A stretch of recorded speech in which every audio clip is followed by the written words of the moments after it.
ब्राह्मण और सांप की कहानी। लालच बुरी बला है। एक बार की बात है, किसी नगर में हरिदत्त नाम का ब्राह्मण रहता था। उसके पास खेत थे, लेकिन उनमें ज्यादा पैदावार नहीं होती थी। एक दिन हरिदत्त अपने खेत में एक पेड़ के नीचे सोया हुआ था। जैसे ही हरिदत्त की आंख खुली, उसने देखा कि एक सांप अपना फन फैलाए बैठा हुआ है। ब्राह्मण को एहसास हुआ कि यह कोई साधारण सांप नहीं है, बल्कि कोई देवता है। ब्राह्मण ने निर्णय लिया कि वह आज से इस देवता की पूजा करेगा।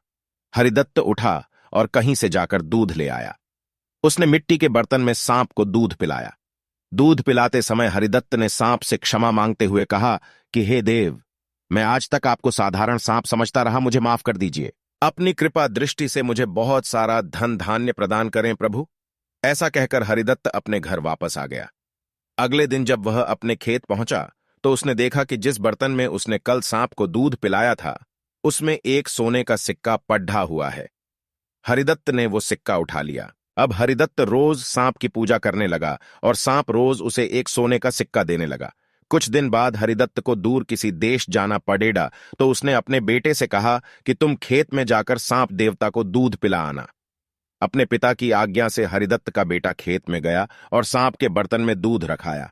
अगली सुबह जब वह सांप को दूध पिलाने गया, तो उसने देखा कि वहां सोने का सिक्का रखा हुआ है।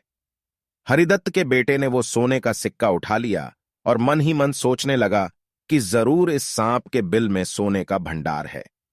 उसने सांप के बिल को खोदने का फैसला किया, लेकिन उसे सांप का बहुत डर था। हरिदत्त के बेटे ने योजना बनाई कि जैसे ही सांप दूध पीने आएगा, तो वह उसके सिर पर लाठी से वार करेगा, जिससे सांप मर जाएगा। सांप के मरने के बाद मैं तसल्ली से बिल खोदूंगा और उसमें से सोना निकालकर अमीर आदमी बन जाऊंगा। एलाडे डीहेके ने अगले दिन ऐसा ही किया, लेकिन जैसे ही उसने सांप के सिर पर लाठी मारी, तो वो मरा नहीं, बल्कि गुस्से से भर उठा। सांप ने क्रोध में लडेडे ढाके के पैर में अपने विष भरे दांतों से काटा और लडेडे ढाके की उसी समय मौत हो गई। हरिदत्त जब वापस लौटा, तो उसे यह जानकर बहुत दुहक हुआ। कहानी से सीख। बच्चों, लालच का फल हमेशा बुरा होता है। इसीलिए कहते हैं कि कभी लालच नहीं करना चाहिए। हमारे पास जो भी हमें उसी से संतोष करना चाहिए और हमेशा परिश्रम करते रहना चाहिए।